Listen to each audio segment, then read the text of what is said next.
Hey now, hey now. What's going on? Welcome to the stream. The stream welcomes you to another show. I don't know about where all you are, but where I'm at, we've got a little snow. It's nice. Nice to see some snow in December. That doesn't always happen. We don't get so lucky always. Coming off a pretty big Beatles hangover. I'm still lingering in it. Sad day today. Today is the 41st anniversary of John Lennon's brutal murder. So sad. We've now been longer without John Lennon than we were when we had him.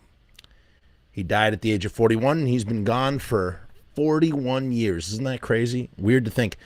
Fun fact, just down the road from us in Hartsdale is where John was cremated.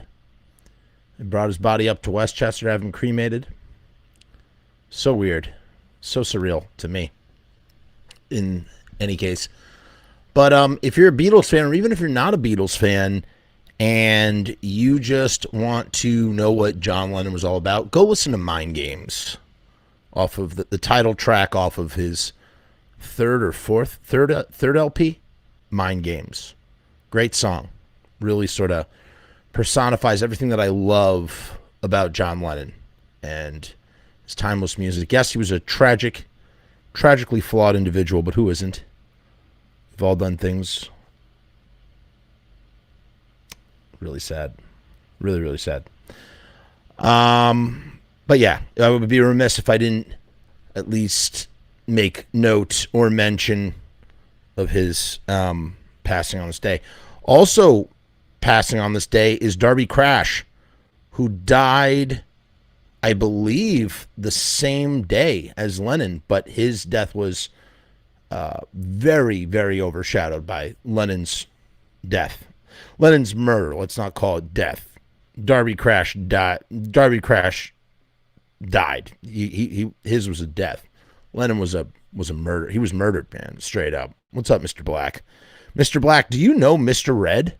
Out of curiosity, we have a Mr. Red that always pops in on the channel. We got Rue Morgan in the house, paying his respects to Johnny Boy.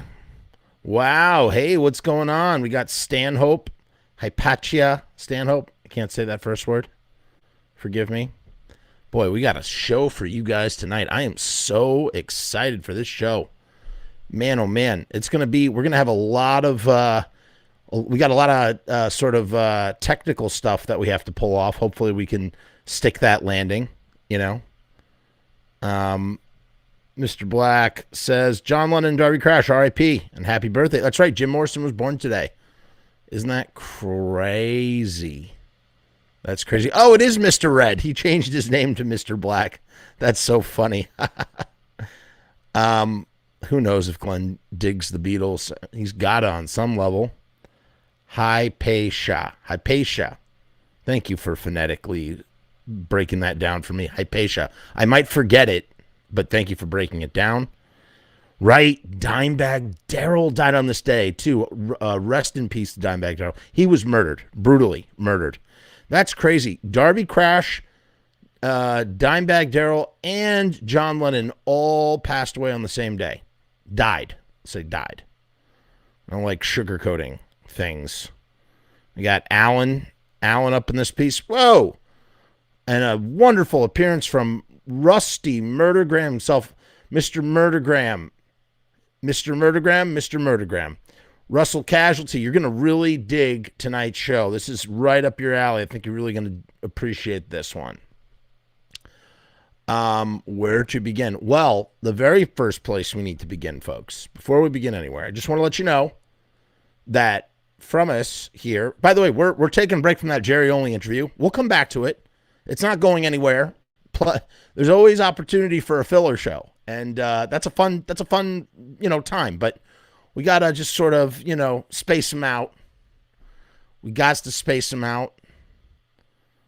Alan wishes he could have met Darby, and there we go. Yeah, man. Dimebag Darrell, so crazy to me. We got Droid in the house. What's up, Droid? Isaac, how you doing? And okay, I guess it's Corey Taylor's birthday as well.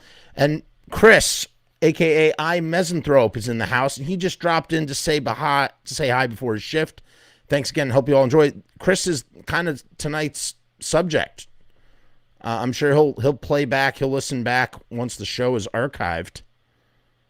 You know. John Christ for Christmas. Wouldn't that be perfect? The perfect Christmas episode. Oh my God. Oh my God. That's what I want for Christmas. I'm not even Christian. That's what I want for Christmas. Yeah, you're so right. Hypatia. Yeah, you're so right. You got to space out the Uncle Jerry. You can't do it. You can't do it all at once. Yeah. Yes, that's right. Lennon and Dime were both shot on the same day by crazy fans. Yep. Hypatia is at work, so she'll be in and out. That's okay. We're glad. It's good to see you. We haven't seen you in a while. Thanks for showing up. We have a nice little community here, you know. But yeah, you do have to space out the Uncle Jerry. That's true. What else can I tell you before we get started? Oh, that's what I wanted to say. Yeah, so we have a sponsor now. We're powered by Riot Stickers. There's going to be a break. We're going to start doing breaks in between the show, right? Like there's going to be a break period, and we're going to have a sponsor section, the way that the New York Hardcore Chronicles podcast, whatever, Drew Stone, whatever he does, we're going to do that too. Always watching what Drew Stone does. He's very good at what he does. He's really developed his show quite what's the word? Envious, but in a positive way. Like, wow, that's really cool. I hope to get where he is someday. You know, that kind of thing. But I appreciate his grind. So the first thing we're going to do, this is the first bit of business we have before we get into our show. I received this little package, a total surprise. I mean, truly a wonderful surprise. Oh, shoot. I better, you know, I knew I was forgetting something. Hold on. We got to find it. We got to find it because we want to do what we said we were going to do. We gonna find it. Did anybody else watch Get Back, the Beatles Get Back? I know we're all misfits, all murder and all fun tonight and all guts tonight, but you know, we love the Beatles too. Did anybody watch the Get Back documentary or plans to? I really, really loved it. Thought it was really great. Was a big fan. I definitely will watch it again. Check out, we did a whole series, man. We did a whole friggin' series on Get Back. Almost 6 hours. You know, the documentary is 8 hours long, and our series was 6 hours long. Our review was 6 hours long. But it's also me just, you know, endlessly talking like I'm doing right now as I stall the situation. Okay, now we can talk about it. Oh, cool. You're a Beatles fanatic as well. That's great. Alan needs to see it. You definitely do. I highly recommend it, guys. All right, so now we can talk about the thing. So check this out. Oh, I forgot to put a link in the goddamn description. The boys will have to forgive me. So I got a package in the mail. The best kind of package to get, right? A media box. This came to me. This is from Pyrrhic Victory Recordings. I think we all know who that is. That's the label of the Voice of Doom guys. Holy crap. Okay. This is really cool. This is really something special. Wow, look at this thing, man. Definitely got to check out Voice of Doom. First of all, I got to check out Pyrrhic. I don't know if I'm saying that right. Victory Records. But you also have to check out Voice of Doom's Bandcamp. Their releases are stellar. Look what came in the mail for me. Well, we got some glare. Let's take it out of its wrapping. Oh my God. First of all, look at that. That is a hologram sticker. Wow. Oh my God. Is that friggin' cool? That is freaking cool. Look at that. Oh, is that gorgeous, man? I don't know what you would call it. It's like it was like a mylar aluminum sticker. Very beautiful. Very, very pretty. Now, this is, there are only 100 of these. They have 100 pressed. Check this out. Look at this.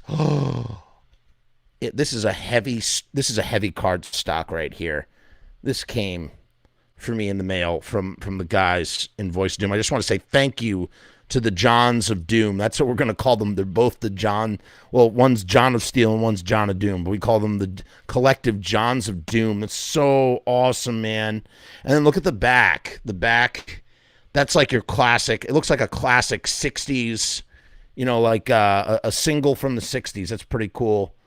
I don't know how to pronounce. Oh, it's a split. It's a split. That's why. I think that's a band. That's not a title. That's a band. Or maybe it's not. Maybe that's just the B-side. Look at that. Look at the labels, man. Night Tide. That's on one side. I mean, they just put so much care. Oh, and it's color. No. Never mind. It's not a split. That's just the name of the song. There you go. Let's take a look at the beautiful color we received. Oh, can you see that? It's like friggin' Earth A.D. fuchsia, man. Oh, is that pretty? I cannot wait to spin this baby. I got the record player all set up upstairs.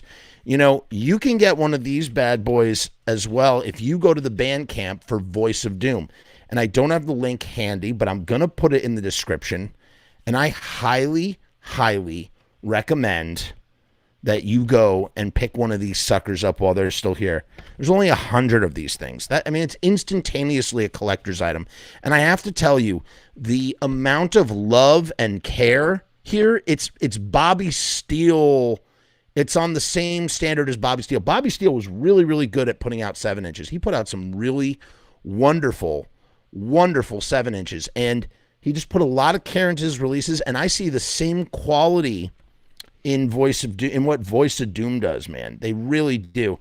You can tell these guys, they do it because they love it. They do it because it's them putting their art out into the world. That's why they do this, man. And it really is something. It really is something else. And just so you can hear the song, I was given some clearance to do this as well. Hold on 1 second. Let's see if we can find the Bandcamp. Voice of Doom Bandcamp. I just want to throw that in there so you can see, guys. You can go to the site right now. Let's make sure we do that. Here we go. I just love it. I love it when bands care that much. These guys care so much, man. It's just beautiful, man. Here it is. So here's the link to get it. You can get this right now. It's waiting for you. Who knows how many are left? They only pressed 100. They're on colored vinyl, you guys. I just put the link here's the link right here. It's voiceofdoom.com.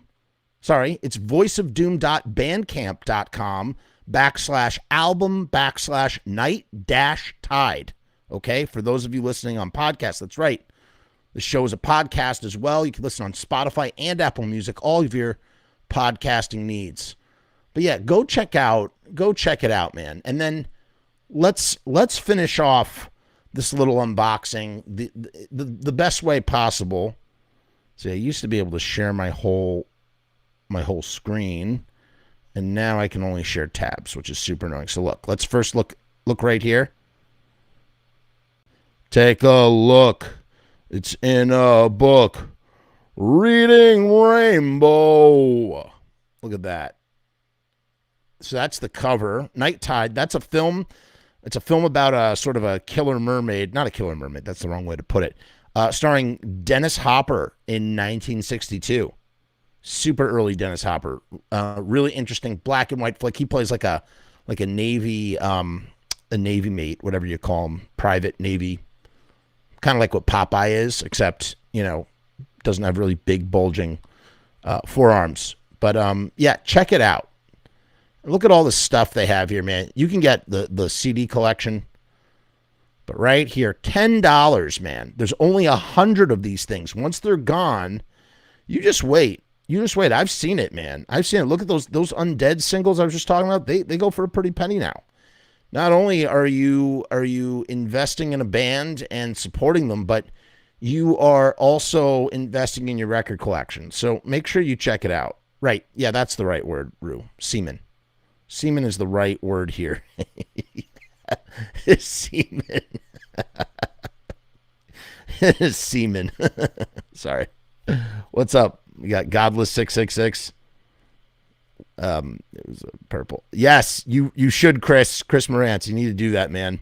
Chris is just going to subscribe to Disney and then cancel because the Disney demon is a demon we must not feed. All right, one last thing before we launch into our main course of the evening. This was a nice little warm up.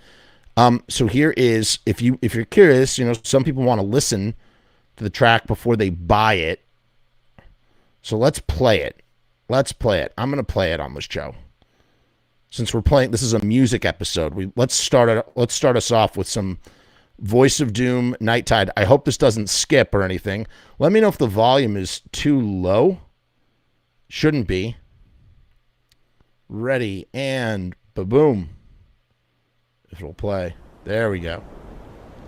And that's actually a scene from the movie right there.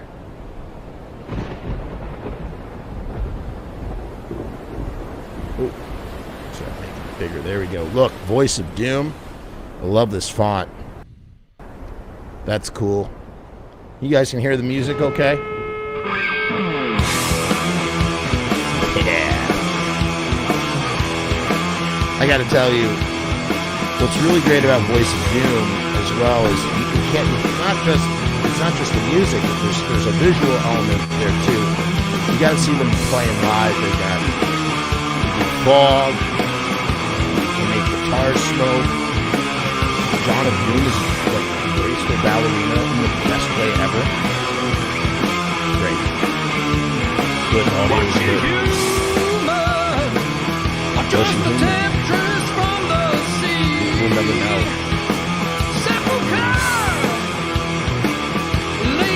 I love lyric videos like this.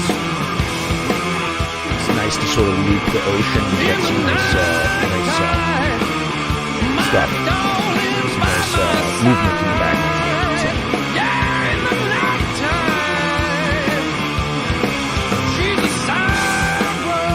I'll shut up.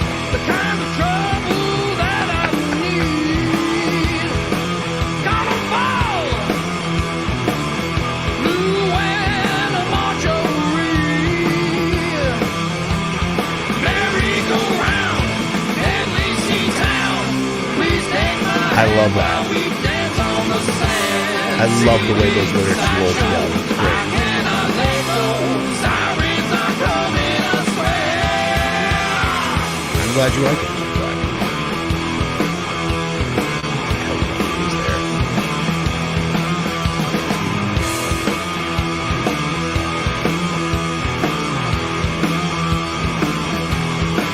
She's a child in a cold black tapestry. Yeah, she is. She's the wind in the kingdom of the free. This track has a bit of a Danzig 1 feel to it. A little bit. Yeah, in the nighttime, my darling by my side. Yeah, in the nighttime, yeah, watching you move. Oh, that's interesting. Like Black Sabbath meets the Animals and says hell. Down. Lay down and sleep with me. Merry-go-round, deadly Satan. That reminds me of Mike Myers and So I Married an Axe Murderer when she was doing poetry.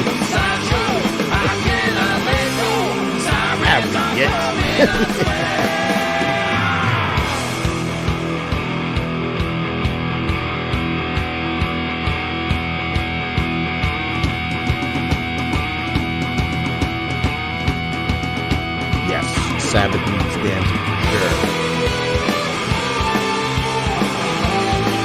Oh.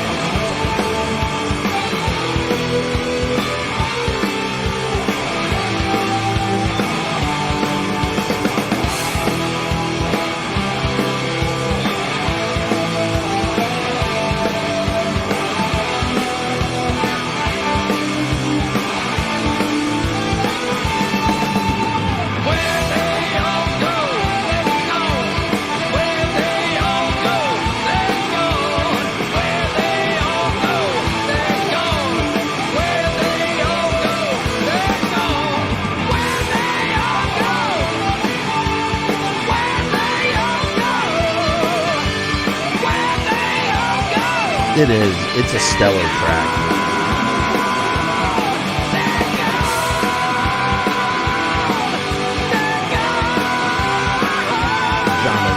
John is doing his voice is great.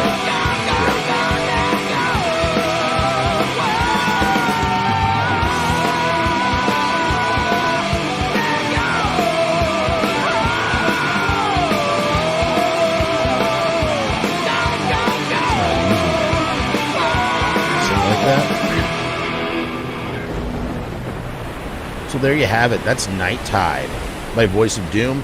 I put the link in the comments. You can get it at Pyrrhic Victories recordings.com. You can also subscribe to them on YouTube. Like I said, there's only 100 of those. Actually, there's less than 100 because I have one. There's 99 or even less than 99. Snatch them up before they're gone. I'll put a link in the description after, but check for it in the comments here. I'm going to leave it one more time. There you go. It's in the comments one more time, or in the chat. Okay. Now, on to that was the night of the BFW. Cool. Oh, that's awesome. I didn't know they put up their show. That's great. Okay. So that's that. Now we need to talk about the show. But okay, let's do it. All right. So over a year ago at this point, I believe, we did a whole show. It wasn't one show, it was like 5 shows. We went through Jerry Only's Ugly Things interview, which, as of last week when we were doing the Maximum Rock and Roll one, like we do, I basically came to the realization that the Ugly Things interview, Ugly Things number 12 in 1993, that's Jerry Only doing his puss head. You know what I mean? It's a 28-page interview that spans the entire 77 to 83 Misfits history. And if you were to sort of, edit that in with the puss head interview, you have a, documentary right then and there. I'm kind of done a little bit of that already with 1979. I wish I had that recording of Jerry. Oh my God. The hours of Jerry talking and talking and talking for 28 pages. I mean, how long of a read was it? It was like, it's probably about 4 to 5 hours. It's got to be something like that. So when we get to the Earth AD section of reading that interview, I think it's in episode 4, part 4 of that, we come across, we start talking about where does Samhain fit into this? Because here's the crazy part. At the same time that they're sort of recording and mixing and preparing Earth AD, Glenn is already doing Samhain stuff. He is. The very beginnings of Samhain begin the summer of 1983, right? So it's like it's already started in a variety of different ways. He flies down to DC with Steve Zing to meet the guys in Minor Threat. He's jamming with C.A. Ritchie, R.I.P., by the way. Craig Richardson, he passed away very recently, very sad. Guitar player for Rosemary's Babies. He was jamming with Craig and Erie. Erie was playing drums. They were doing that thing. And then, he was doing all these different things. He's recording with Al Pike. He did that Archangel version. The Misfits version of Archangel, whatever you want to call it. There was super early talk about, I don't know how real or true this is, this notion of Robo and Andy from the Necros being in some version of Samhain, the very, very beginning, something like that, which would have been kind of crazy to imagine. So they kind of bleed into one another, and Earth AD sounds very different from how Initium sounds, and yet Earth AD borrows songs from Samhain. You would imagine that those songs would have wound up on Initium, but they don't. They wind up in Earth AD. So they're like connected. They're connected in that way, even though they sound completely different. They're just totally different from each other in a variety of ways. And so then I started to wonder. I said to myself, and I said this out loud on the show, you could find the clip. The clip is about 20 minutes long. I clipped it. And I probably got a bunch of things wrong as I was like trying to like discern what the history was of stuff. How, Earth AD, sounds the way it does versus how Initium sounding the way it does. There's, that Glenn wanted everything slower, and that the guys, Jerry and Doyle wanted it faster, and that they sort of recorded it while he was sleeping, or who knows what went down. Point being, I ended my little rant, my little whatever that was, went off on a tangent. I ended it with this. I said, I'm going to put a challenge out there. Here's my challenge. My challenge is, I challenge a musician to record Samhain Initium songs like they were on Earth AD, or to record Earth AD songs like they're on Samhain's Initium, right? Got it? So we're crossing it over. So record Earth AD songs like they're being played by Samhain, and record Initium songs like they're being played by the Earth AD Misfits, which is like, I mean, what a crazy idea, right? Really sort of captured my imagination as to the possibilities. What would it sound like? How would it work? When we did our Samhain Initium listening series, we did take a look at what we were calling Initium AD, where the drums are sped up, and trying to get a feel for like what the fast version of the songs would be. But this guy, Chris, aka I Misanthrope, who was in the comments earlier, he had to go, he had to work his shift. He decided to not only just record one song, he didn't just record one Samhain song or one Earth AD song. He decided to record both albums. That's right, 17 tracks. He heard my video and recorded 17 tracks. He recorded all of Samhain's Initium as if, in an Earth AD style, and he recorded all of Earth AD as if it was on Samhain's Initium. At least he attempted to. I was very skeptical. He sent these files to me, and I didn't get a chance to look at them. I was, just doing a bunch of different stuff. Finally, I sat down, and I just sort of peeked at each one. I didn't listen all the way through every one. I wanted to save it for the show. But I listened to each one, and as soon as I heard Earth AD, I was just blown away. I was so impressed. My jaw kind of went slack, because I was like, wow, he actually did it. He actually managed to do it. I don't know how long it took him. I forgot to ask him. But yesterday, because he was working, because he couldn't be on the show, we pre-recorded a brief sort of interview segment where Chris, I Misanthrope, told us about his process. By the way, all of his links, everything about this guy, you can find down below. A couple of preambles before we listen to this interview and before we listen to the songs themselves. I put all of the songs together in one video, and I put 2 seconds in between each song, so we can listen and then pause and discuss, and listen and then pause and discuss. And I'd love to hear everybody. I'll tell you what, maybe we'll do it like this. We'll do it on a scale of 1 to 10. So I want everybody who's listening, you're going to rate the song 1 to 10 in terms of how successful I Misanthrope was in his aim. I'm here to tell you, after listening to all the tracks, that I think he deserves an A++.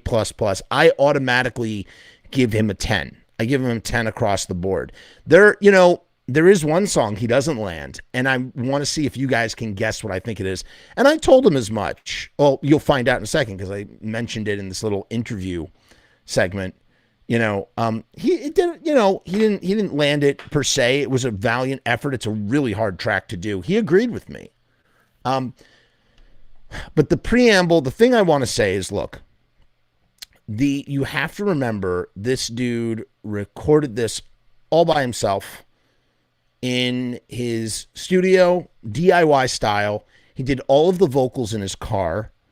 We're not grading this on how it's mixed or what the fidelity of the sound is. What we are grading this on in terms of 1 to 10 is how much did he accomplish making a Samhain track sound like Earth A.D. or how much an Earth A.D. track sounds like Samhain. That's what we are grading I Misanthrope on. So you can rate it 1 to 10.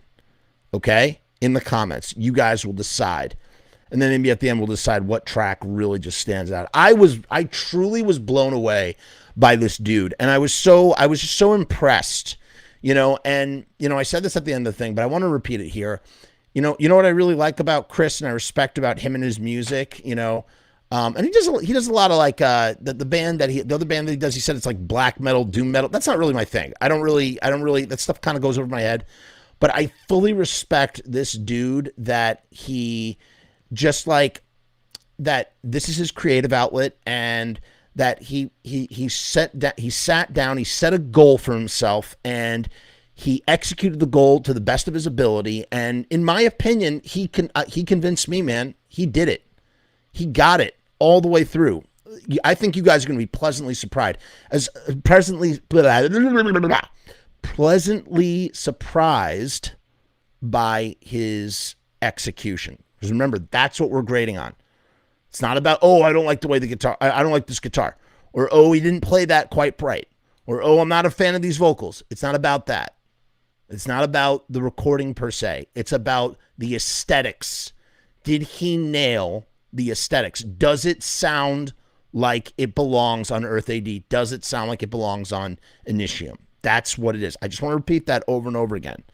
Because I don't want people to focus. That was my one fear. I didn't say anything to Chris at the time. That was my one fear. That's what we're here to do. We're here to grade or to appraise. It's just an appraisal, an exhibition, if anything.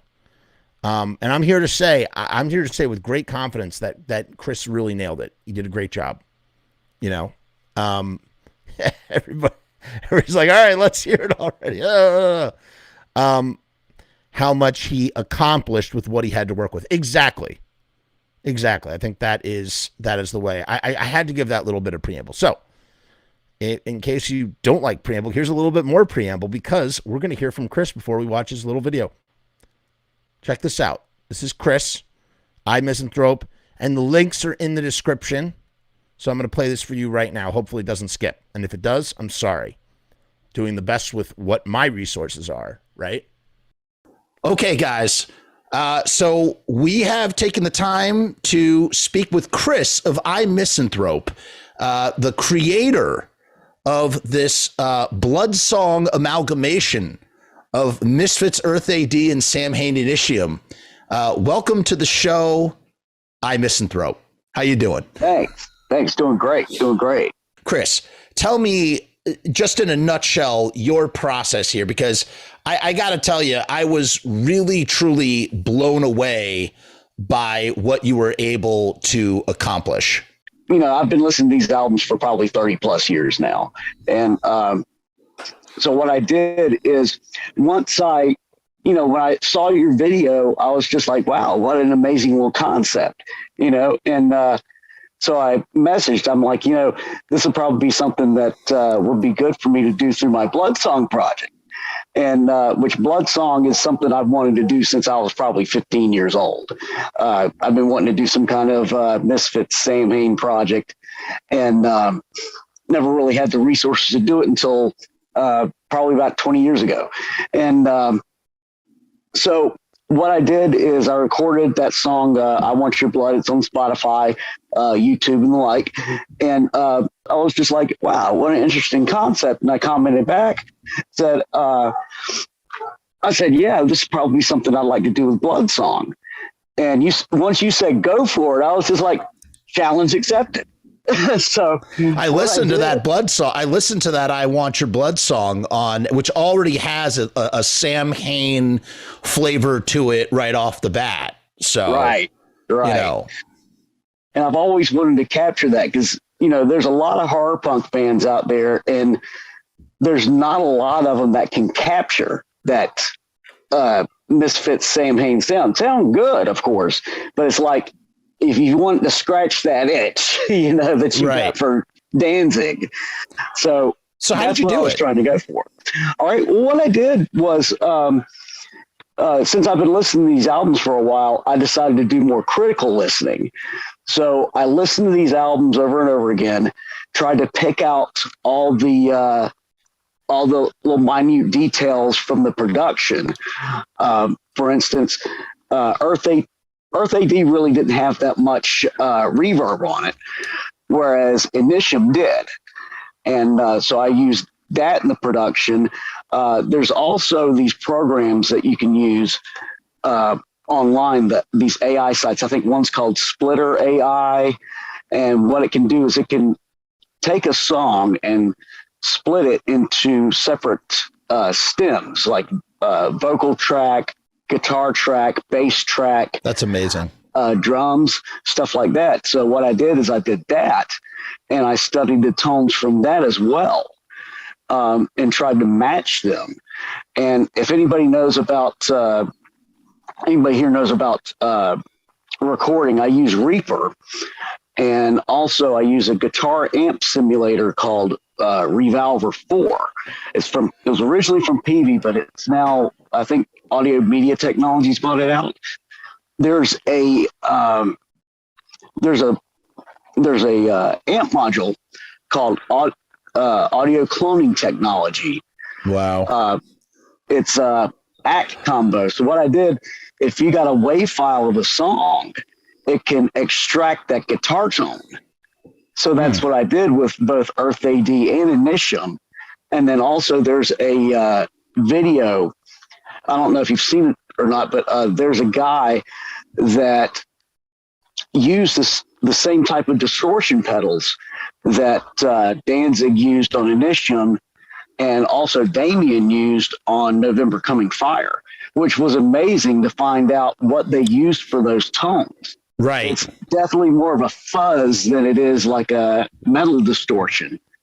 So of course I did that with the Initium tone. I did that as well, and just kind of compared the two, and used a song that sounds the most like a mix of those two. And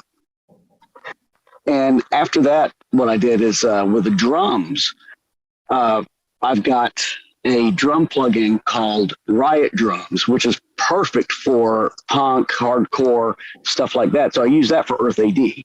And then Initium, I used Cult Drums too. There's both of those are from a company in Finland called Ugly Tone or something along that lines.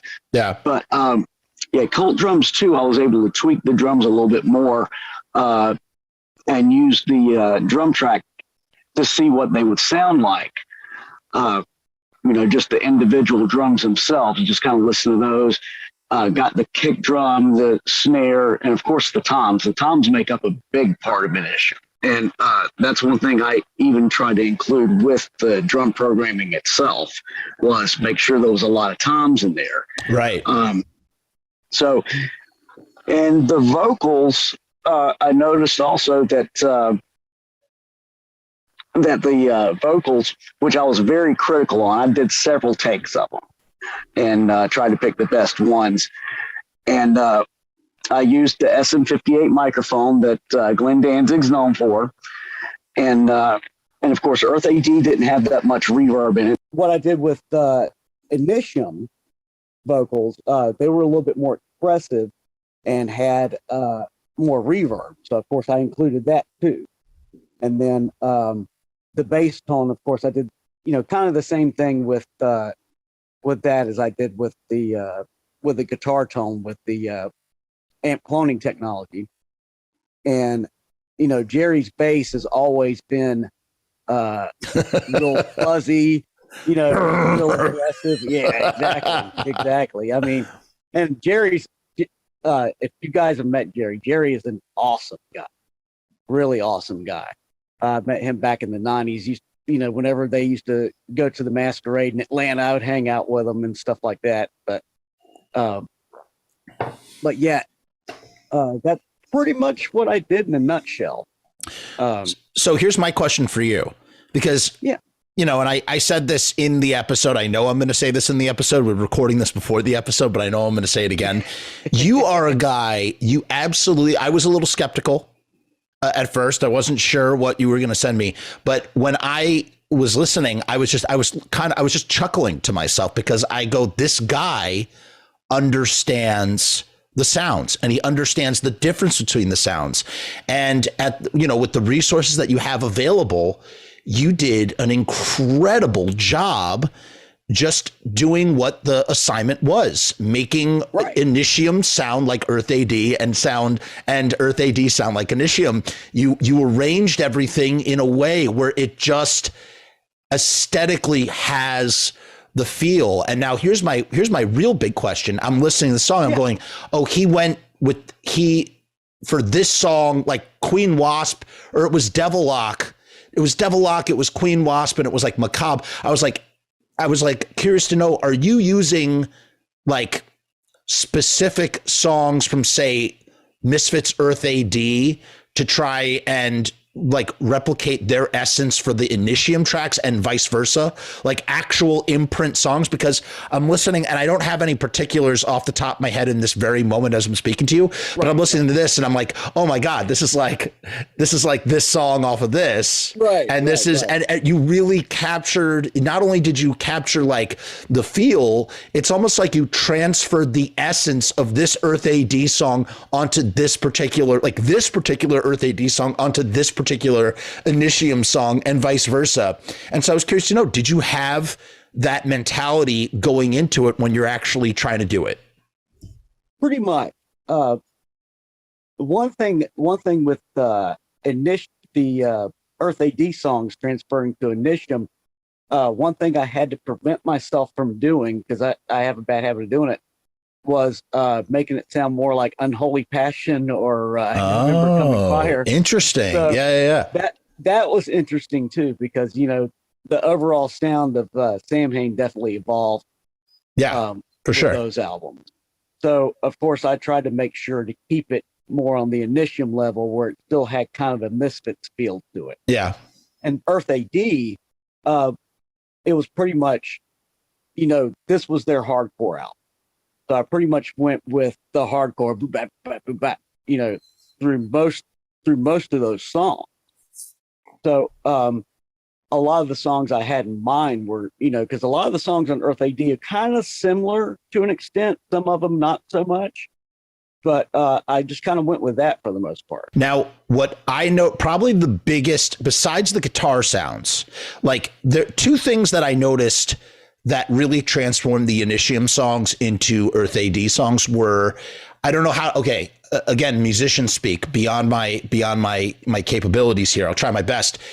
It's like you're doing a power, like, how Earth AD, it's like Doyle and Jerry are crashing down at the same time, like a stroke, like a power chord or something. These big, broad strokes. I felt that you took that and you applied that to the Initium songs. And then the other thing, the big thing, is the drums. It's the changing, you change the drums, you slow down the drums on the Earth AD songs, and you speed up the drums to an extent on the Initium songs. And that just, just changes the game. It's amazing. The way the guitar was played with Earth AD, yeah, you're exactly right. One thing that Doyle and Jerry did was pretty much, instead of doing a lot of fast drumming, they did a lot more. Right. You know, they did a lot of that. So, and that's synonymous with Earth AD. Yeah, I made sure to incorporate that. And then, of course, with Initium, there's a lot of songs you hear that the kind of muted right with the guitar. Yep. So I made sure to do that, you know, especially with horror bit. You hear that, and I was kind of like, yeah, that's the Samhain sound. So I kind of used that, and along with, you know, just some of the, you know, regular playing that they did. But yeah, Earth AD was definitely just a falls out. You know, which that was the first Misfits album I heard, and I was just blown away from it. And I'm just like, yeah, this is one of my favorite. It's still right. You started at the end of the line and worked your way back. Right. Exactly. That's cool. Legacy being like one of the last albums I'd heard. At least at that time. Right. What now? Yeah. Right. Yes, you heard, because you heard them in that order. You absolutely understand the sonic mechanics of this stuff. Kudos to you. And everybody should go and check out I Misanthrope. He's on YouTube, guys. He's got a YouTube channel. We'll link it in the description here. Make sure you subscribe to the channel. Check out Bloodsong, the Bloodsong song. I want your blood. Right. Yes. Yeah. And then I Misanthrope is a lot more like, I don't know, like some sort of like heavy death metal sort of sound that I don't understand. Like a lot more like, what would you describe it? What's the best way you would describe it? Let's see. I Misanthrope itself is more on the lines of a mix between doom metal, black metal, industrial metal. It's very atmospheric. It is atmospheric, yes. Too. Very psychological concept that I put in. And then, of course, there's some other stuff I work on with some other projects as well. Some of it being raw black metal. I've done death metal, a bunch of different stuff like that. And you just record everything by yourself on your computer, just out of your like basement studio type situation, something like that. Yeah, exactly. And the vocals are recorded in the car. See, that's awesome. And you want to know something?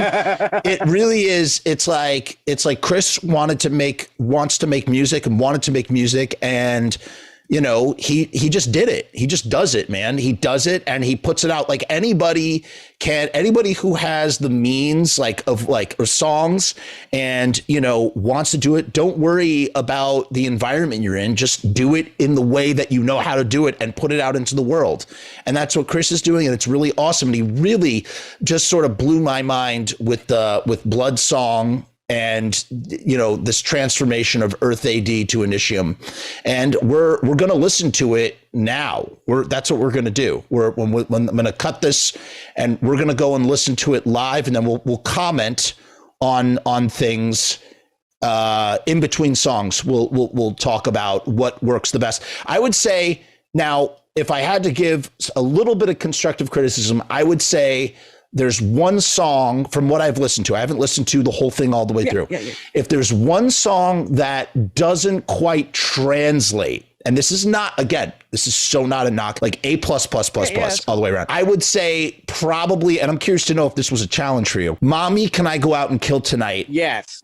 What was definitely felt like a challenge. Am I right about that? Yes. Yeah, you're absolutely right. Because, like, in the end, I hate to say it kind of sounds like a show tune, doesn't it? Well, no. I mean, you know, there are a couple of songs that don't quite work as well as other songs. I'd say Mommy, Can I Go Out and Kill Tonight is probably the greatest example of that. But everything else pretty much works in varying degrees. And when I'm listening to Earth AD, like the title track Earth AD, I'm just like, holy shit.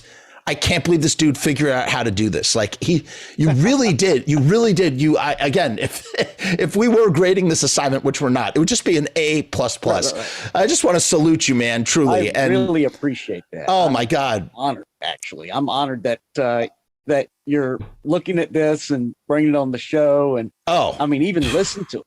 I was just like, I was pretty blown away by that. You spent so much time, dude. You spent so much time and energy putting into it. Of course we're going to listen to it. And of course we're going to like take a look at it, and you can listen back to the show. If you like what you hear, go follow Chris's project. Go follow, keep up with the latest updates of that whole operation, I Misanthrope. I want to thank Chris so much for coming on the show and just letting us know a little bit about his process.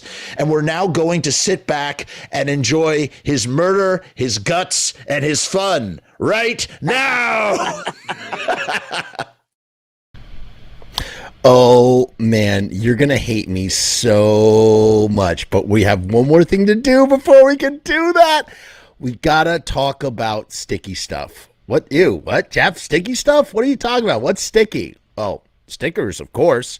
That's right. Frumess channel is powered by riotstickers.com.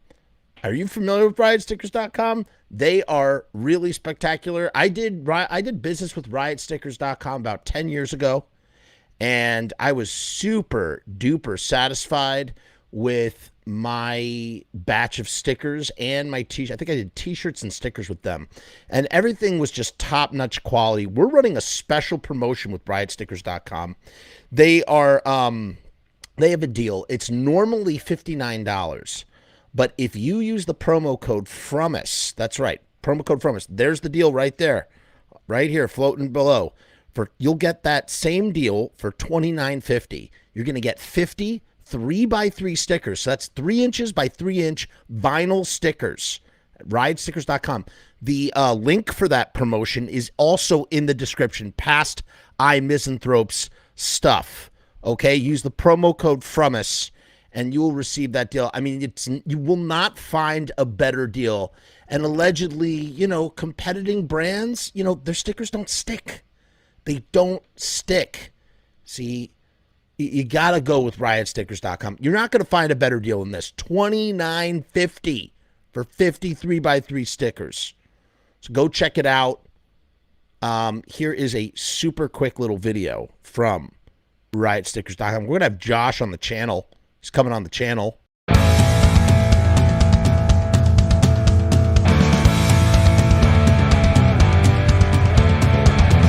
We make stickers, banners, and buttons too. Posters and promo cards. There's nothing we can't print for you. From stage backdrops to bass drum heads. We can print on shirts. We can print on hats.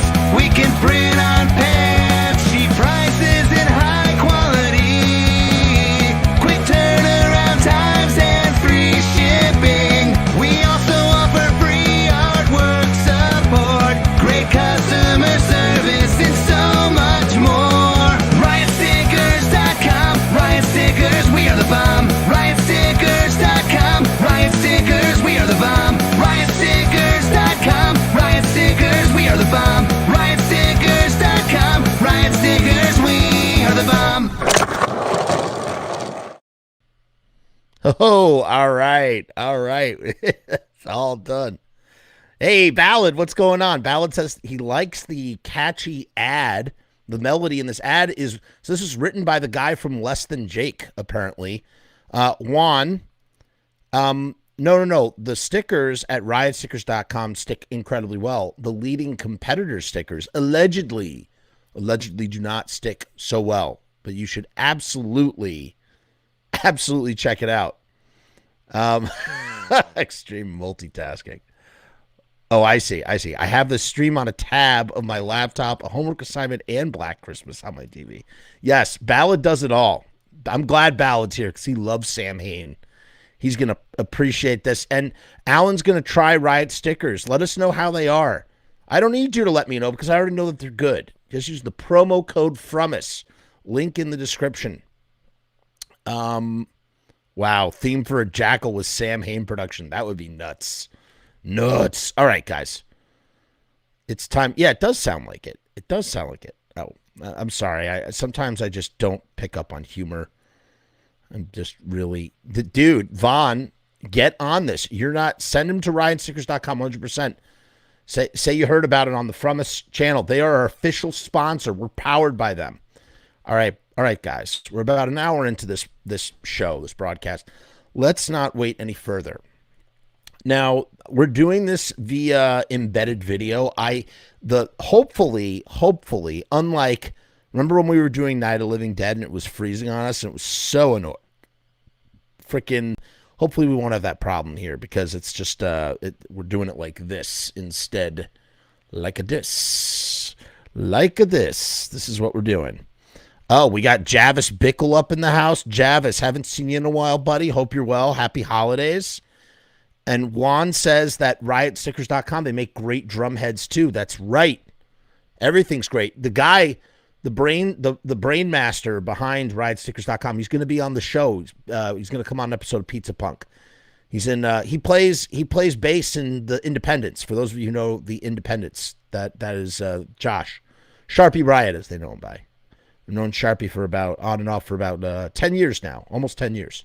Great guy. Okay. Let us begin. So what I did here was I put all the songs together. Remember, here's our task. We're not concerned with, we're only concerned with the aesthetic approach. That's it. That's what we're rating. Okay? I don't care if you don't like the way something was recorded. It doesn't matter to me. What matters is the aesthetic. Okay? We're rating from 1 to 10. 10 being nailed it on the money and 1 being not nailing it on the money. I've already endorsed this. I'm playing it on my show. I think he did a phenomenal job across the board. And if there's something, I haven't listened to it all the way through. If there is something that I don't think quite lands it, like Mommy, Can I Go Out and Kill Tonight?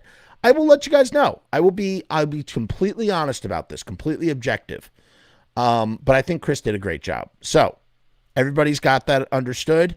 Let us begin. Let me just make sure I don't blow out my ears. Let me know if you have any problems with the audio, everybody. Okay. It's listening time. Oh, shit. There we go. Here we go.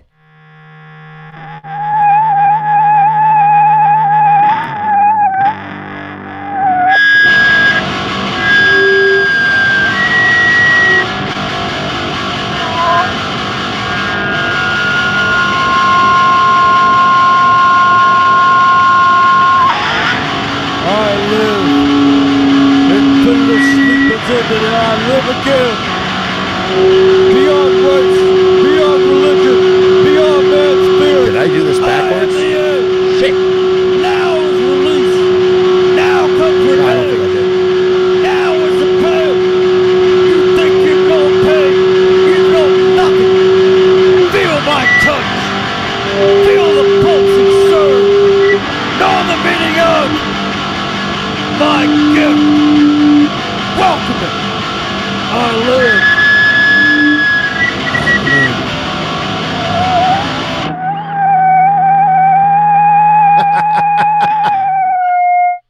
How's the sound?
Awesome.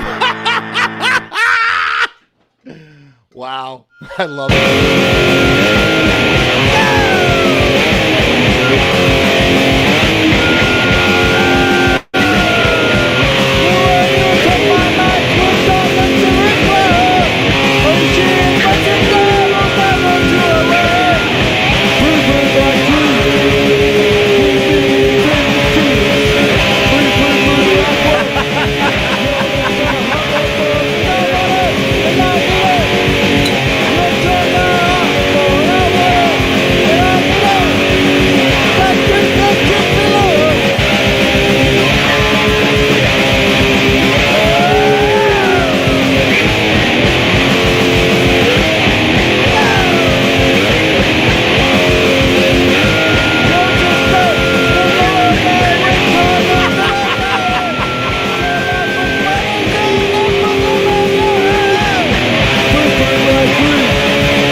What a thing.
Wow.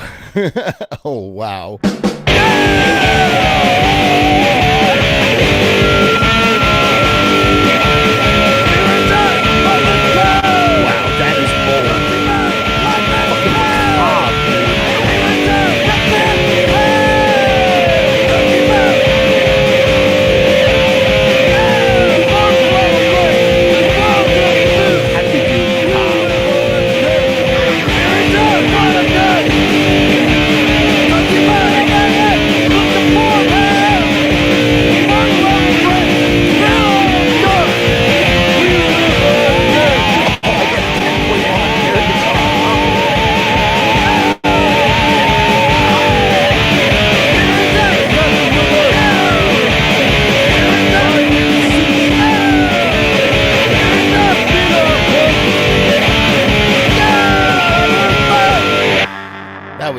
That's tough.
to hand it to Chris. He just did such a good job.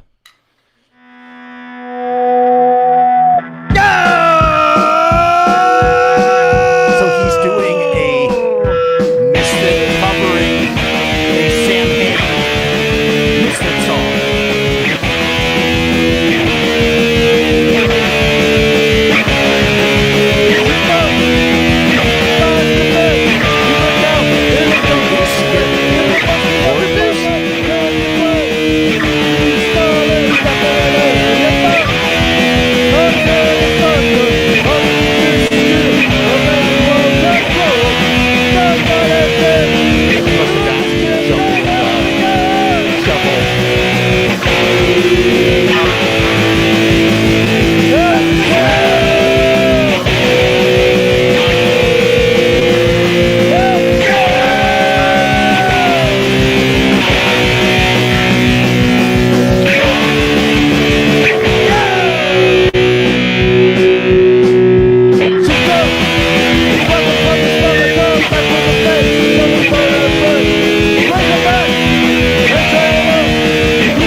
What's next?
Some of the tracks got jumped around. This is Earth A.D. now, so we might hear two more Samhain tracks.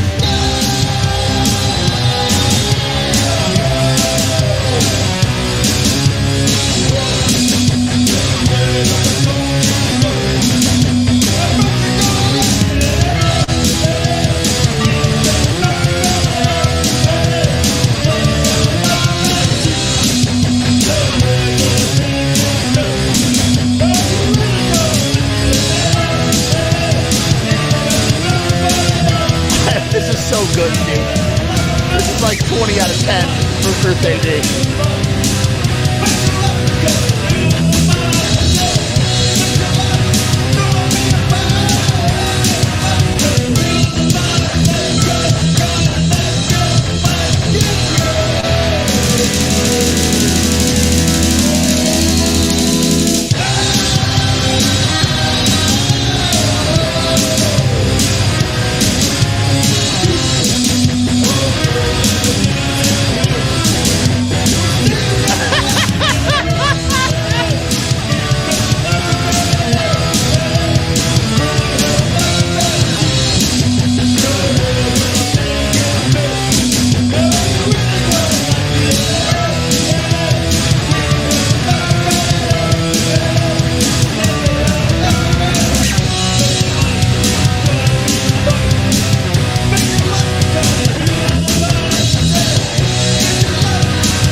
What a friggin' accomplishment.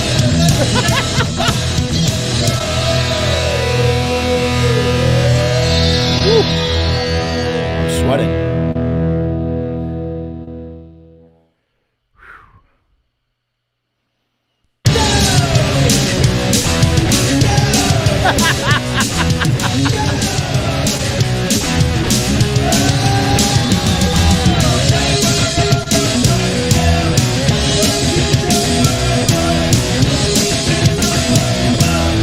See, this is Black Dream. This is Queen Wasp and Black Dream. A little bit. With a little bit of the In My Grip guitar work.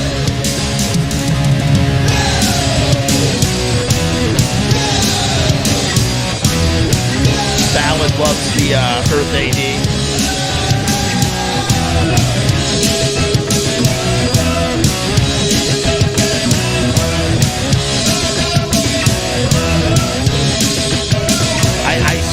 I so agree.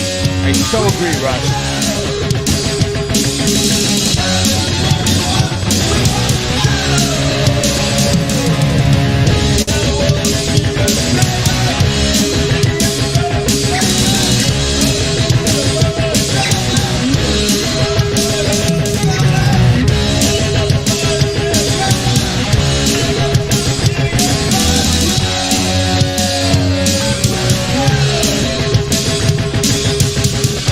That's Damien going, I'm in my grip, you know?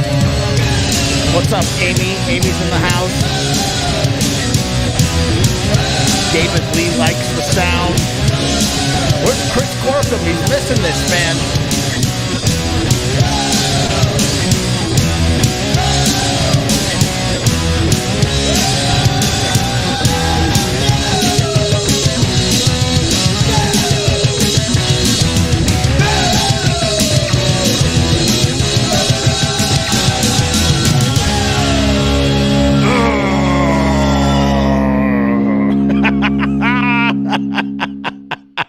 He really did his homework. I agree.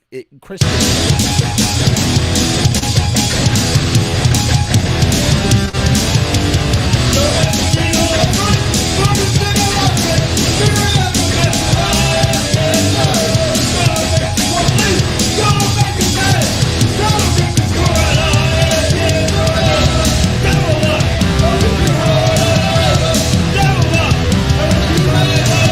I'm getting a Descent vibe from this.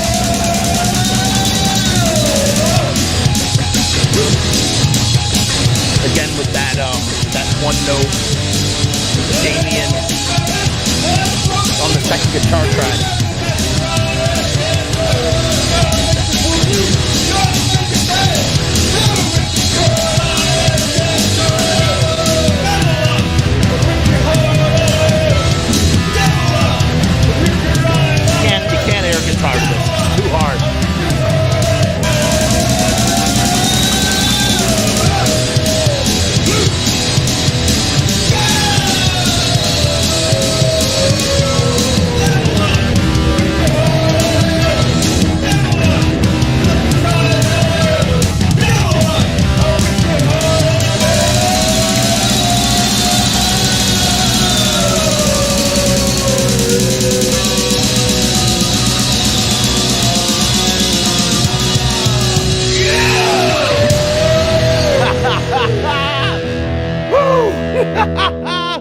Oh my God, it's so great. It's so good.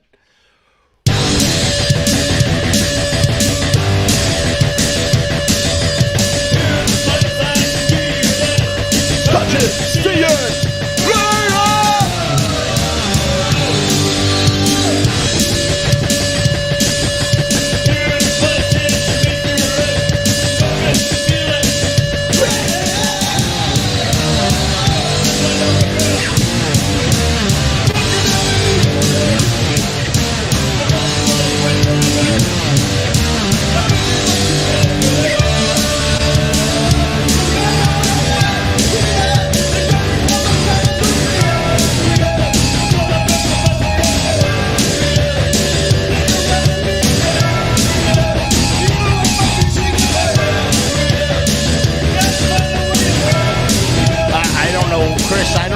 Where he got the lyrics.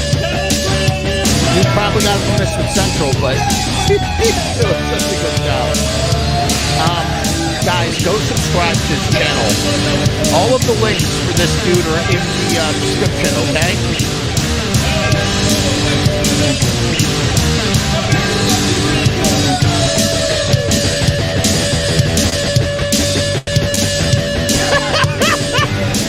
Juan, that's the greatest. I have to show this comment.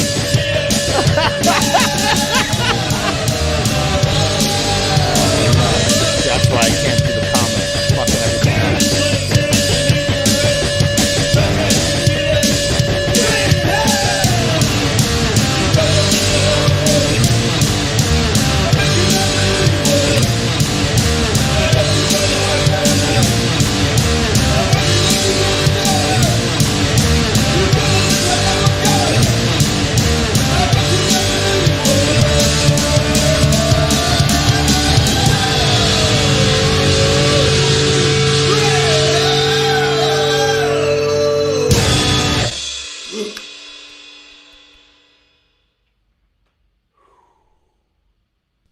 Mommy! Mom. 1, 2, 3, 4! This was hard. Not an easy one.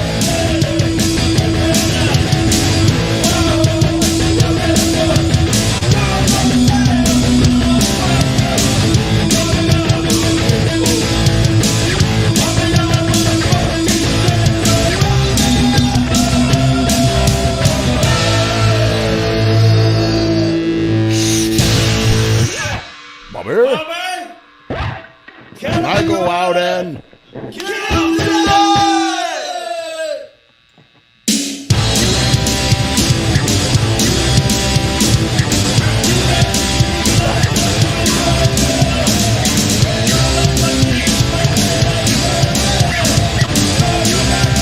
I can't follow.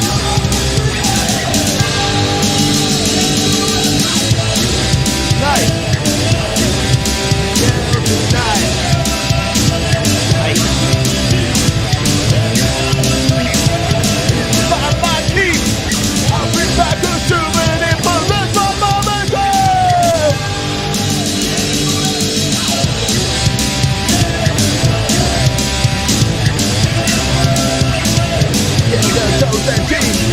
Every night I go around and still to find my key. I'll bring back a souvenir for my moment.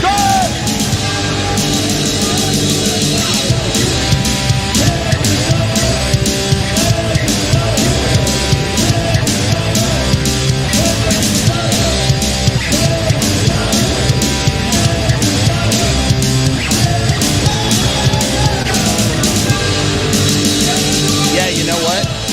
I take it back, dude. Mommy, Can I Go Out and Kill Tonight's fucking excellent. I was too rash in my judgments. I take it back. It's great. It's fucking great.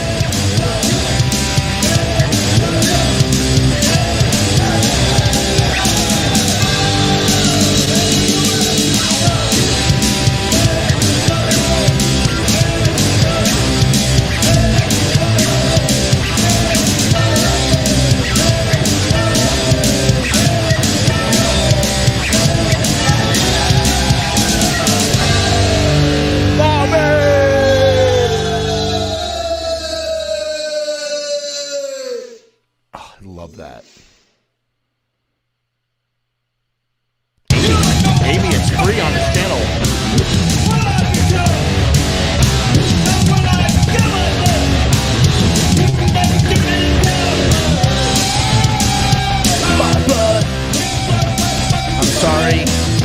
I'm sorry, Chris, but this is the second best Wolf Blood cover.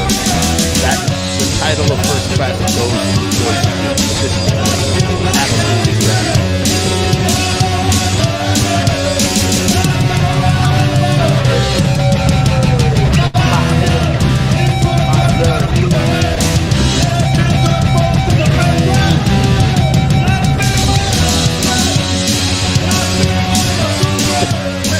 Yes, make an entire horse, make an entire Samhain review while basing on a horse book. You got it.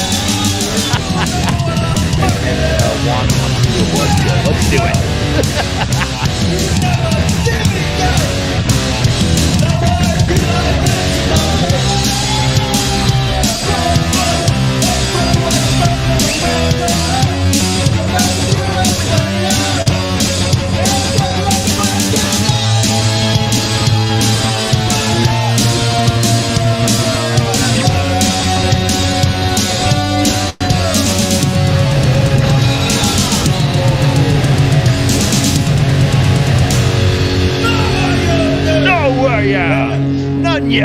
None ya business.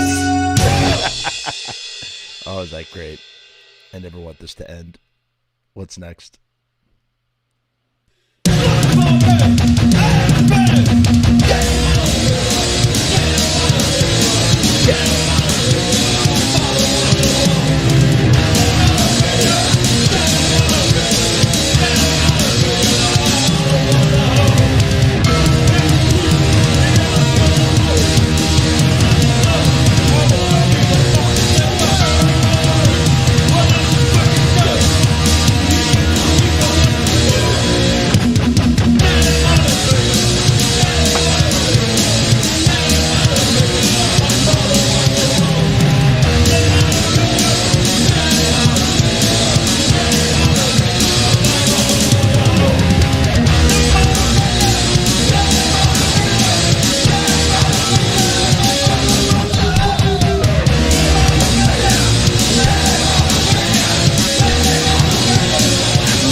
Love it. Love it. Oh.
What?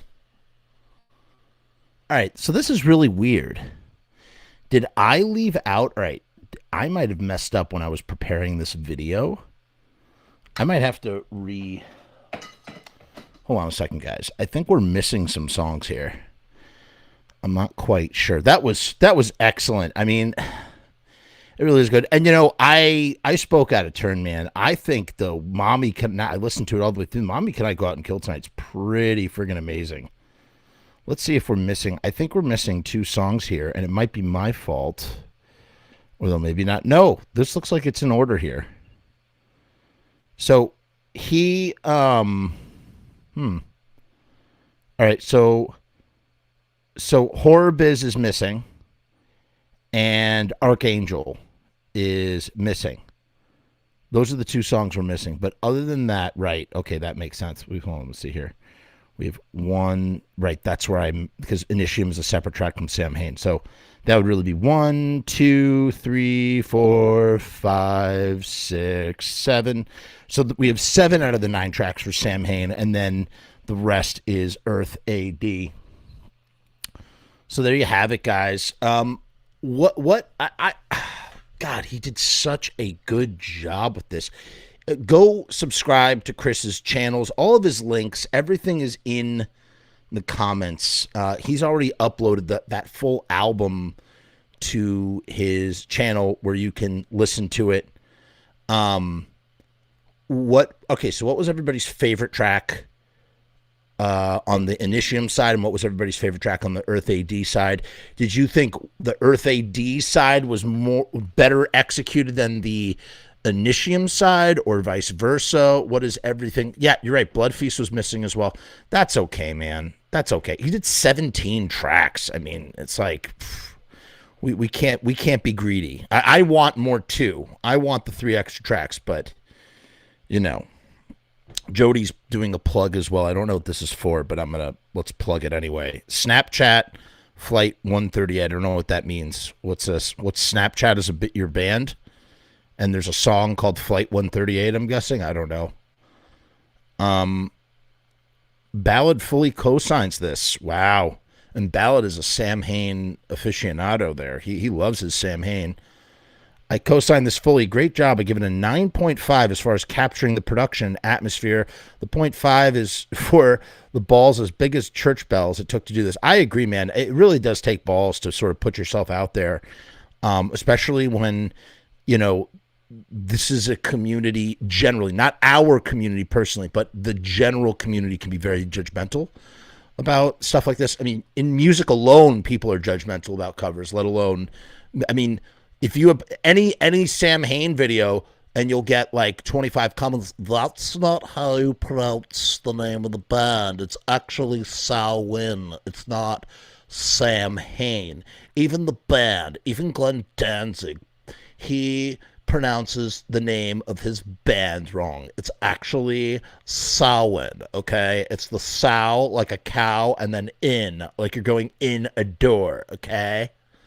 It's like everybody, so many pretentious people when it comes to that stuff. Java says, my friend, you nailed it. Great job. Hey, I didn't nail anything. I put the call out there for this to happen, and Chris answered, okay? He crushed it. Okay, Godless says, We Bite and Mommy. You know, I got to tell you, man, I feel guilty for I sort of underscored Mommy as being kind of like the one that doesn't land. But, man, once you get into it a little bit, like into the song, I only listened to probably the opening 30 seconds. It was too judgmental too quickly. I literally listened to the opening 30 seconds. I was like, I don't know where this is going. I don't know if this is working for me. But it totally works. I was wrong. I was fully wrong. Amy likes my Liverpudlian accent. She thinks it's really great. No, it's not good, Amy. I can't do it today. Sorry, my thing is going on the fritz here. Amy, just rewind the show and you can hear the whole thing, or you can go to the channel and check it out. A lot of you are probably unaware that's properly pronounced Samhain. Yeah, okay? It's like sow, which is like female cow, and then win. Like you're winning at life, okay? That's how you properly pronounce the name Samhain. Everybody gets it wrong. Even the band. Glenn Danzig doesn't know how to pronounce his own band name. Ugh. So fucking. Other than the vocal and instrument audio levels, I liked it through and through. Meaning, Rue thought that the mix could use a little mixing. I agree. I would like it to be sort of remixed a bit. You know, I could definitely see it being, you know, bringing up the vocals a little bit.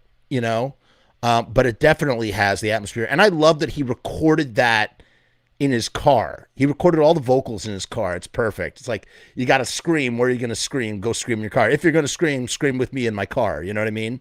So it totally makes sense. Oh my God. Yeah. Samhain. Okay. That's how you pronounce Samhain. I'm sorry if any of you out there are those people who do that, but it's just really funny when people get like so, like they get so upset. So in a community of people like that, Chris really he knocked it out of the park, man. Knocked it out of the park. Oh shit, we lost our chat here. Hold on. Hold on a second. Let's see here. Female cow, Windman. All right, I'm trying to say all of these accents. I mean, all of these comments in a Liverpudlian accent. This is Amy's comment. That was so awesome. Sounds great. The Unholy Passion Misery Tomb intro that went into We Bite was sick.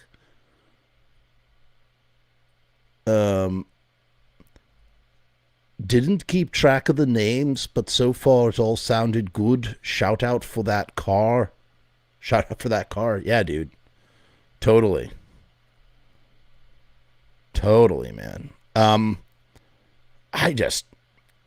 Okay. And then Stefan asks, how does this compare to the straight sped up version of Initium from way back? So, I'm not sure I don't think it's the same guy who did that. I think that was a different guy. This is hands down far better. I mean, that was speeding up drums. That was like pitch shifting things around. He actually arranged and recorded 17 tracks. You know what I'm saying? Yeah, everything is just nitpicky. It's like we love the way. Okay, now you want a Johnny Rotten impression? How does it compare to the straight sped up version of Initium from way back? No, it doesn't sound like him. Zombies did a version. Now I'm confusing Beatles with Johnny Rotten. Zombies did a version of Devilock into Samhain slow tribal drum style, and it was brutal. The Chodes correcting people about how to pronounce Samhain is equivalent to, well, actually, Frankenstein is the name of the doctor.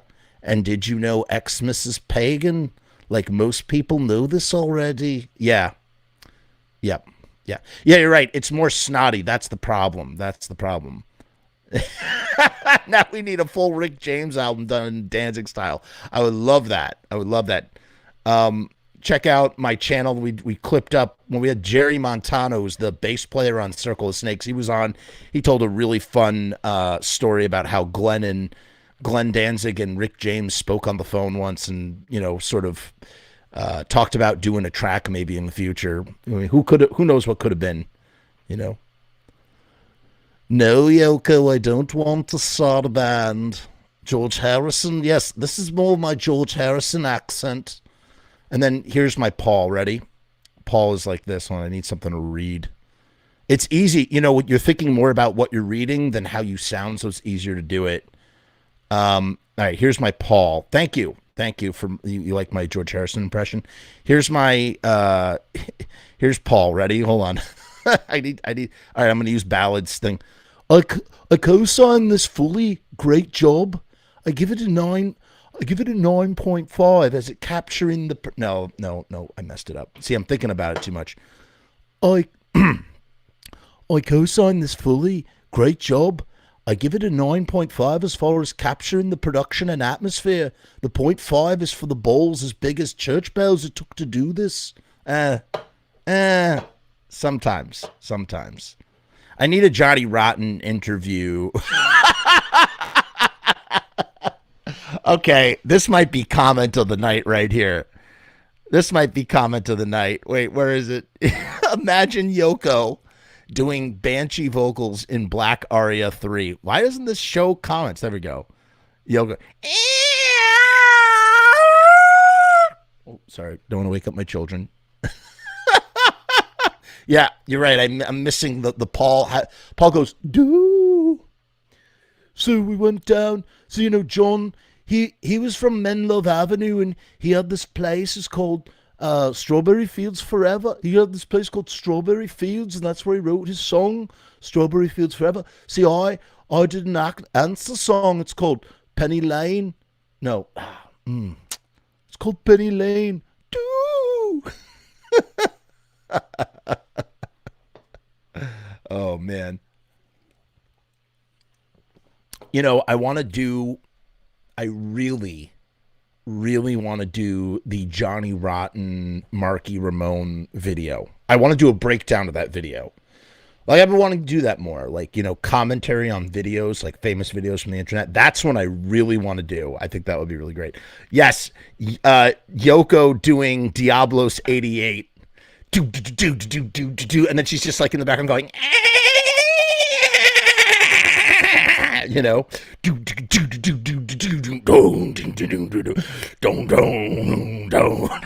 Yoko's just going, oh man, I don't know how that sounds over the internet, but yes, that just happened. No, this was a lot of fun tonight. This was a lot of fun tonight. I really enjoyed doing it. Kind of on a Beatles spin, and I want to watch more Beatles stuff. Alan says, this video makes me wish Johnny Rotten was my grandpa. I feel like in that other time we were doing that Sex Pistols video, I really feel like I nailed Johnny Rotten. Like I was really channeling him for a few brief moments, that kind of thing. Very late to this at work. Love the Return of the Living Dead discussion. Gonna have to rewatch this later on. Yeah, please do. You will enjoy it. We're always talking about Return of the Living Dead on this channel. We love the Return of the Living Dead so much. So much. It's like our favorite movie to sort of talk about. And yeah, I'm really glad. I think this episode went very smoothly. I was a little nervous. I was nervous that things would get caught up. And I could have sworn that we had Blood Feast, Horror Biz, and Archangel, and we didn't. So I was a little, and I also thought Earth A.D. was going to come first, and I was taken aback. But I remembered I put everything in the order that I received it. So, but good night, Ballad. We'll see you tomorrow. Peace and hair grease. Glad to have you for the chat. Appreciate you. Yeah, we're talking about The Crow tomorrow night. That'll be fun, as always. But yeah, I like, what next? So when Russell Casualty was on the show recently with Robbie Bloodshed, and I think we were talking about horror business styled Static Age songs, or vice versa, which would be maybe a lot more subtle than say this. This was a challenge, man. This was a big challenge. It's really not easy. Chris says, sometime tell us the story of me meeting a serial killer. Are you referring to what I mentioned when I was talking with Steve Zing and he was telling us about his experience? That story, Chris? Is that what you're referring to? I'm not sure. I'm not sure if that's what you mean. But that was a very upsetting experience. Having known someone who turned out to be a murderer, that was crazy and true, 100% true. Okay, all right. I'll tell the story real quick. It's a quick story. So, about 16 years ago, I used to work at Sam Goody, right here in downtown White Plains, and I was a heavy smoker at the time, folks, and If you don't, have a good one, Rue. Peace and hair grease to Rue as well. Thank you for joining us as always. Oh, shit. Please do, Jagger. Please do that. All right, here's the story, guys. See you tomorrow, Rue. Okay, super quick. I'll tell the story and then we'll wrap things up. So I used to be a heavy smoker. Actually, I miss it a lot. Sometimes I think about smoking all the time.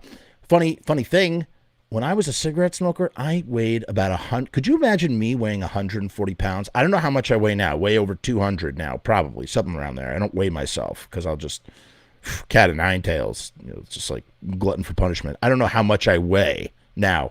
But it's amazing how when you quit smoking, you cultivate mass. So anyway, I was smoking outside, and we had a cast of characters that would come down from the airport shelter. There's an airport, and there's a shelter there, and they bring all of the transients and homeless people and what have you into the downtown White Plains, kind of like cows, like to graze, like they're grazing cows, that kind of thing. And there was this one guy, and you know what kills me? I don't remember. Eddie. We called him Eddie, I think. There was this one guy who would always hang out at the Galleria, because it was the Galleria, the mall. That's where I worked, at the Sam Goody. He would always come into the store. He knew everybody. He knew all the managers. He knew everybody. He was just like that friendly homeless guy character. I'd always bum cigarettes outside. We'd always smoke cigarettes together. And just make conversation. I'm on my smoke break, talking to the guy, talk about, see a pretty girl walking by and talk about, oh, look at that pretty girl over there. Wow, she's really pretty. That sort of thing.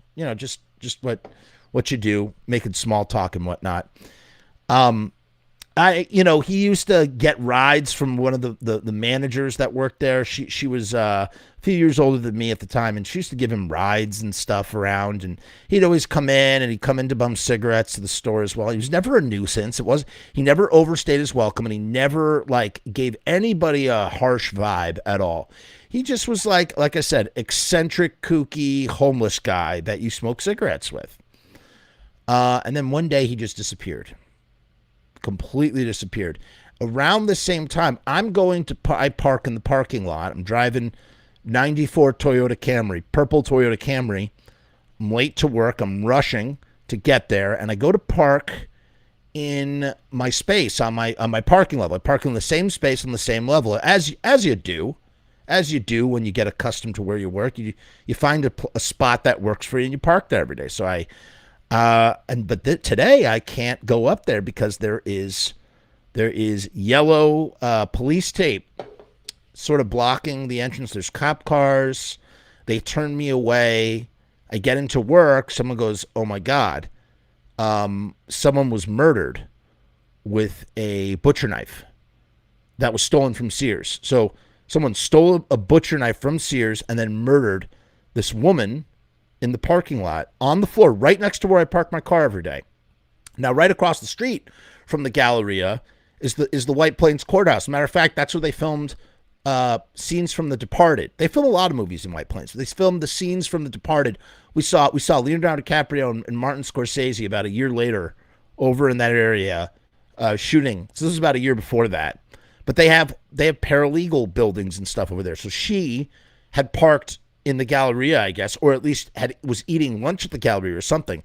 She was, and I'm only describing this because it pertains to the story. That's why I'm describing this. She was a blonde, white woman, lawyer, paralegal type lady who works at the courthouse, murdered with a stolen butcher knife from Sears, because you got the two stores, right? You got Sears and you got the other store. Those are the anchor stores at the mall. When you have a big snowstorm, if those two stores close, then the whole mall closes, right? Like those stores are known as the anchor stores. So really sad. Everybody's like, whoa, there was a murder, crazy stuff. Of course, just right around the time that Eddie disappears. Don't even think. Now, here's the thing about Eddie, and we called him Eddie. I'm almost positive it was Eddie. So here's the thing about Eddie. It's just like with anything in life. You see someone every day and you get accustomed to them. but then you don't see them for a while. And by the way, I totally ruined the story. I should have buried the lead a little bit more to give the story a little bit more impact. That's my fault. That's how I used to tell the story. I haven't told the story in years. I haven't told the story in over a decade, probably, in any meaningful kind of way. So, you know, when you don't see someone for a while, they just sort of exit out of your mind. It's out of sight, out of mind. It's nothing bad. There's nothing bad about it. It's not like you hate said person or something, or don't care, or it's not indifference either. It's just when you don't see someone, they leave the immediate frontal lobes of your brain, and they get filed somewhere in your deep memory. You know, like when you see someone from high school that you haven't seen in years or whatever, and you recognize the face, or just anybody, you recognize the face, but you don't remember the name, and you're going through your filing cabinet in the back of your mind to pull the name to go with the face, or vice versa. You remember the name, but not the face, that kind of thing, you know? Thanks, Jody. Thank you. He says, when your favorite streamer like us has been through some shit. Love you, Jeff Frumess. Thank you. Thank you. So one day I'm coming back from lunch, and the Journal News, that's the local paper, and I see Eddie's picture in the paper, and I see my manager reading it, another manager, and I go, oh my God, that's Eddie. Except Eddie, that's not his real name. Eddie is not Eddie's name. Eddie's real name is something else that I have forgotten. I've lost his name. Eddie had done decades in prison in Sing Sing for the R word. You know what I'm talking about with the R word?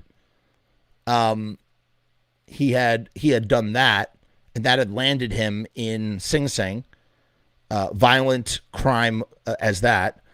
And then his sentence got extended because he tried to murder someone with a pitchfork. I don't know how he got a pitchfork up at Sing Sing, but that's what either the article said, or that's what I think that's what the article said, actually. And his name was something else, and he had gotten out of jail, and he was living up at the shelter coming into White Plains, and supposedly what they were saying in the paper was that that Eddie, who was black, murdered this white woman because he hates white people. That's what was being said. It was being touted as a hate crime. Oh my God. How do you know that Philip Grant is the name? Okay, this is crazy. Did you just look that up, Dave? All right, I got to look and see if this is the same guy. Whoa, you're about to blow my mind. Please, oh my God, this is going to be insane. Let's see if this is it. Philip Grant, and I'm just going to do Galleria murder. Let's see what pops up. Oh my God. Like, I'd literally forgotten his, look at that. That's it. That's it right there. Holy crap. Yo, this is insane. This is insane. All right, I'll just pull it up here. I don't want to make a big deal about it. Conviction in that's him. Philip Grant. We called him Eddie. Hold on. Okay, I got to pull this up now real quick. This is nuts. Hold on. Thank you so much. I mean, that was like lost to time. Galleria. Oh my God, I haven't seen his face in friggin' 16, 17 years at this point. Yep, that's him. I used to smoke cigarettes with this guy every day. This is nuts. Wow. Way to go, David Lee. Pulled this up. All right, so I'm going to give you my personal POV on this, because they got some details wrong. They probably could have had me up on the stand as some sort of witness or something, character witness. I'll tell you what I remember. It says Westchester conviction in Galleria Mall hate crime murder. Westchester County District Attorney Janet DeForey announced the conviction today of Philip Grant, who was born in 1962, of murder in the second degree as a hate crime. Okay, so it's second degree, which means it was a crime of passion. Interesting. Violent felony and criminal possession of a weapon in the third degree, a Class D felony. In the death, her name was Concetta Russo Carrerio. Okay, so maybe she wasn't blonde, because she's Spanish here. She could have had blonde hair still. It doesn't mean anything. Let's see if it pulls up her picture. I remember her being a blonde lady. So sad. Tragic. Absolutely tragic. Oh, so he was sentenced to an additional 25 years. Yeah, she has blonde hair. She sure does have blonde hair. I'm not gonna pull this. Hold on. So yeah, this happened right when I worked at the Galleria. Look, that was the day I drove to work on June 29th, 2005. The defendant stabbed and killed 56-year-old Concetta Russo Carrero, a White Plains. Yeah, she was a paralegal. As she walked to her car in the municipal garage next to the Galleria Mall. That's where I parked my car. By the defendant's own admission, Miss Russo Carrero, I can't read that word. Whatever. The victim was intentional. Sorry, that's wrong. Mrs. Russo Carrero was intentionally selected as a target by the defendant because she was white and that he was waging a race war. Right. This is what I was about to say. This is what I freaking remembered. And I'm going to tell you something from my personal experience, okay? But I'll get to that after. Let me finish reading it. Grant was arrested moments after he committed the crime by members of the White Plains Police Department. District Attorney Janet DeFori said after the verdict, today's conviction is the result of hard work of both the White Plains Police Department and prosecutors from my office. This horrendous needless crime has left a family without their mother, sister, wife, daughter, and cousin. Absolutely. Just so sad. Philip Grant was released back into our community from state prison as a ticking time bomb. He exemplifies why civil commitment laws are needed. Grant will be sentenced on September 11th, 2016 in White Plains Superior Court by New York State Supreme Court Justice Lester B. Adler. He faces a minimum of 20 years to life in state prison on the conviction. That is nuts. That is so nuts. Okay, so that's the guy who I used to smoke cigarettes with every day, except I will tell you something. As far as I knew, that dude was not racist at all. I guess he was. I guess he was racist. That dude loved white women. He was always catcalling at white women. He loved them. I don't think he did it. I think it was more about like a rejection thing as his motive. It said second-degree murder, which means it was a crime of passion. He didn't do it because he hates white people. It wasn't a race crime. It was probably more you're rejecting my advances crime. That's what I believe. Having spent many, many afternoons smoking cigarettes with this dude and just chatting about, just all sorts of things, including women that were walking down the street. He loved talking about women. He loved my managers who were both women, or two of them were women, and he used to hop in cars with them. They used to drive around. He used to get rides from them. Okay, probably was smoking weed with them or something. I think because they all smoked weed, so I just assumed that there was that element was happening too. But yeah, thank you. It's Concetta. Sorry. No disrespect meant to the deceased. Truly, just me, just not. Yeah, it's a crazy story. Chris is like, holy shit, didn't mean to bring that up, but thanks for the story. Sorry, my commenter does not let me comment. Yeah, it was crazy, man. It was really crazy. And like I said, he did not seem like it, he never talked about race stuff at all. He was just a dude, he never once did the fact that like anybody being white ever come up in conversation, which is why when I read this at the time that it happened, I was absolutely like shocked because it just seems so unlike the guy who I knew. But then again, I didn't even know his name was Philip, I guess, which I didn't even know until just now. I thought we always called him Eddie. I'm almost positive we used to call him Eddie. I remember him having more gray hair too, but from the looks of this picture, but that's him. That is him. That is just nutty butters right there. And then, hold on. There was one other thing I wanted to see. Oh my God. Just so insane.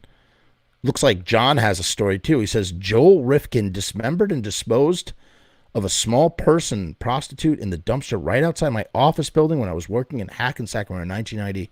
I was freaked. I would be freaked too. That is freaky deaky, man. That would be freaky deaky. Yeah, it says homeless man goes on trial in hate crime murder, and they were talking about how like, you know, this was a civil commitment issue and that he was a ticking time bomb. I mean, because that's what they would do. And you know what happened after that? They stopped bringing homeless people down from the shelter. Okay, this is really interesting. Follow up to this story. Sorry. Now you've opened up a can of worms. Oh, he was 44. When I knew him, he was 44 years old. Wow. Yeah, look at that. See, he was a convicted R-word. Says it right there. Wow. I big shout out to Dave who figured that out for me. Wow, you just like kind of blew my mind here. Hold on. Two more interesting things of note here. So in the aftermath, the family of Conchetta's family was awarded, at least according to the New York Post, $1.9 million. There's the guy. Huh. Wow. And that's Russo. That's his mother was the one who was slain. It's insane. Whew. Took a long time. Took almost 10 years. Today we were really happy and gratified. Well, I'm glad he was happy and gratified, as they should. The estate sued the city of White Plains for $15 million. Oh my God. Okay, this is nuts. Holy crap. They sued the city of White Plains, where I live, for $15 million, claiming that the police were aware of a pattern of robberies and assaults in the parking garage of the Galleria Mall. I mean, I spent so much time in that Galleria Mall parking garage. I never saw anything like that, but I mean, again, what do I know? He brutalized her with a stolen cutlery knife and admitted in a taped confession, "I'd never seen her. I didn't care. As long as she had blonde hair, blue eyes, she had to die. I had no remorse because she was white." I mean, you can't argue with you can't argue with that. All I can say, I mean, clearly that's what it was. I'm not here to protest that.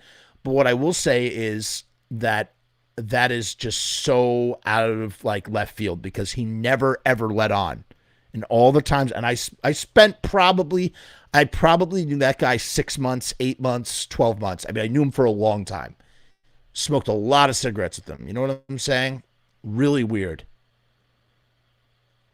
That is nuts, man. That is nuts. That's it. That's that's where I used to park. That's the entrance.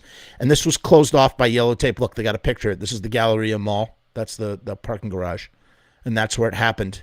Right here. Yeah, wow. Look at that. Yep, that's where I used to park my car. So sad. So sad. And then the one last thing, I know it's probably, Jeff, come on, let's end the episode. Fucking going on here, but I just want to see one final thing. Chris, you opened up a can of worms. All right, so let's see if this gives us the bit about the pitchfork. That's what I'm curious to know. I did not make that up. That is, I absolutely remember that.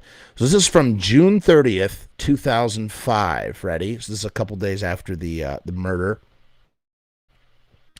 Police have charged a convicted R-word Thursday with the fatal stabbing of a woman at the Galleria Mall parking garage. He was 43 at the time. He turned 44 in 2006.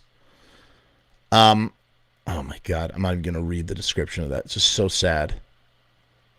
Yeah, so he had served 23 years in prison already for the R-word. So he was out. He had been in prison since he was 20. He had gotten out. He was hanging around us and had just stayed in a county-run facility the night before the murder. That's up at the airport hangar.